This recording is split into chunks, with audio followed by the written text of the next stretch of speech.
Assalomu alaykum hurmatli obunachilar, mana Gujetda mevalarimiz ham pishib boshladi. Iyun oyiga kelib. Mana nasib qilsa bir kuncha terimni boshlaymiz. Endi shu bilan to dekabr oyigacha hosil bo'lib turadi. Endi bu shunaqa bir yilda 13 marta hosil deyilgan. Endi bir tomoni gullab pishib kelaveradi, ikkinchi tomoni yangi nat chiqarib gullab tugib kelaveradi. Mana ke bulari keyingi anaviga pishib boshlaydi. Mana ke tugib kelyapti orqasidan. Bir pishib boshlagandan keyin bular keti uzilmasdan hosil berib turadi-da. To dekabr 15largacha hosil beradi. Mana shunday holatda bo'ladi. Mana ayrimlari yangi nat chiqarib kelyapti. Bular keyingi hosilga qarab ketaveradi. Uzluksiz hosil berib turadi-da bular. Biroz shu yil kechikdi. Mana ob-havo yog'ingarchilik ko'p bo'lgani uchunmi, birinchi hosilimiz pishib kechikdi. Lekin jiddiy ham haddan tashqari hosildorligi baland, qarang. Bitta bariktaydan 4 ta 5 tagacha hosil tugib kelyapti. Endi buni suvdan qoldirmay oziqasini berib tursak, katta-katta hosil yetishib keladi. Mana bu hosildorligi. Veshni hosil qilibdi. Ammo shifo baxshiga keladigan bo'lsak, deyarli hamma kasalga to'g'ri kelyapti. Faqat me'yori bilan doimiy iste'mol qilib yurish kerak deyilgan. Endi me'yori qanday? Mana pishgan mevasini ertalabdan obedgacha bo'lgan vaqtga 10 dona, obeddan keyin kechgacha bo'lgan vaqtga yana 10 dona iste'mol qilinadi. Undan ziyod iste'mol qilmaslik kerak. Katta-kattasidan terib 10 dona iste'mol qilsa bo'ladi. Ammo doimiy iste'mol qilib yurish uchun uyda ikkitagina ko'chat ekilgan bo'lishi kerak. O'shanda oilaviy doimiy iste'mol qilsa bo'ladi. Imkoniyat bor-da shunaqa. Kasalliklarga keladigan bo'lsak, deyarli hamma kasalga to'g'ri keladi.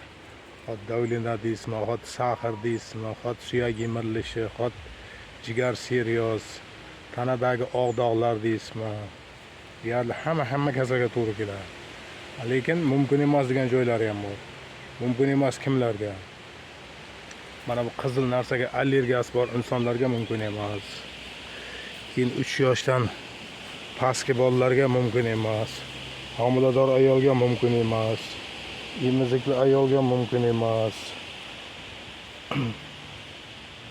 Keyin temperatura qilgan payti mumkin emas. Qonni suyultiruvchi dorilarga qo'shib iste'mol qilib yurish mumkin emas. Atar qolganiga hammasiga to'g'ri keladi. Faqat o'sha tomonga me'yordan ko'p iste'mol qilmaslik kerak. Mana qonni suyultiruvchi dorilarga qo'shib iste'mol qilmaslik kerak. Shunda deyarli hamma kasallikka to'g'ri keladi. Bu Gujetda mevalarimizning asl nomi Yagida Goji. Yagida Goji deb sotishimizga taqiq qo'yilyapti mulk agentligi tomonidan. Chunki shunga o'xshash narsani patentlagan ekan O'zbekistonda kimdir. O'shanga Yagida Goji ham qo'shilib ketyapti ularni patentiga. Takshda yo ruxsat olasiz, yo nomini o'zgartirasiz, yoki sotaman tursangiz ishtirab keladi dedi. O'sha uchun tinchgina nomini almashtirdik. Ancha obunachilarimiz o'rganib ham qoldi. Gujetda mevalariga men 6 yildan beri shug'ullanaman-da. Chunki o'zim jigar seriyasiga chalingandim. Xudoga shukr, mana shu Gujetda mevalarimiz jigar uchun ham juda bir yaxshi rol o'ynab berdi. Hozirda xudoga shukr hammasi yaxshi. Jigar seriyasidan ham qutuldim. Sog'ligimni ancha tiklab oldim. Hozir menga hech nima bezovta qilmaydi. Chunki doimiy iste'mol qilib yuraman-da. Davlin ham bo'laydi, davlin ham bezovta qilmaydi.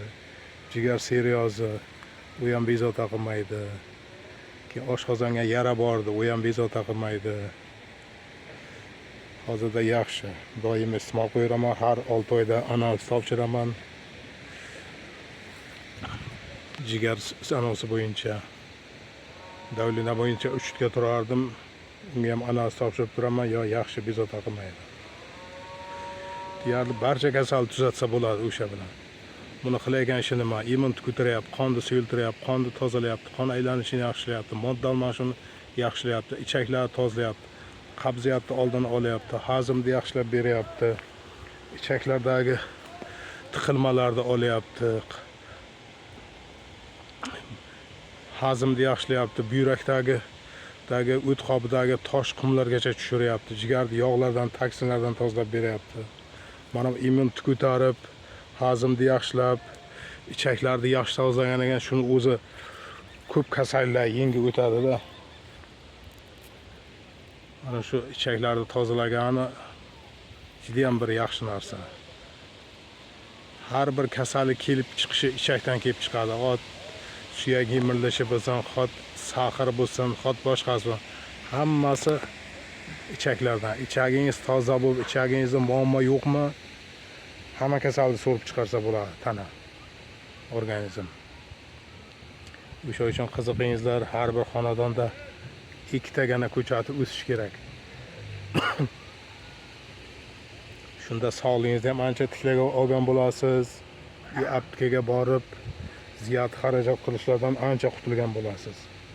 Hozir ko'p pensionerlarni bilaman, o'zi bir arzimagan pensiya olyapti, lekin u pensiya ham faqat doriga ketyapti. Dorilar qimmat. Mana yosh o'tavergandan keyin har xil muammo chiqaveradi. O'sha uchun harakat qilingizlar, qiziqingizlar. Buni ko'p o'zbekistonliklar bilmaydi hali, endi rivojlanib kelyapti. Ko'plar mashinliksan deydi-da. Mumkin emas, bitta meva shuncha narsani tuzatishi degan gaplarni ham qilyapti. Endi har kim har nima deydi. Avvalambor ishoningizlar menga. Agar shu ishonch bo'ladigan bo'lsa, kelajakda ekib oladigan bo'lsangizlar, ekib olganda ham iloj boricha qo'ng'iroqlashib turingizlar. Men ekuvdim, mana holatga keldi, bunaqa holatga keldi. Bir 2 yilda ichida o'zingiz yaxshi soha bo'yicha mutaxassis bo'lasiz. Shunda o'ylanmay, ikkilanmay bemalol iste'mol qilib, yon atrofingizdagilarga kelsa davolab ham ketaverasiz. Mayli, e'tiborlaringiz uchun rahmat. Sog' bo'lingizlar, kasal bo'lmangizlar. Doim yaxshi kunlarda uchrashaylik. Sog' bo'lingizlar doimo. Mayli.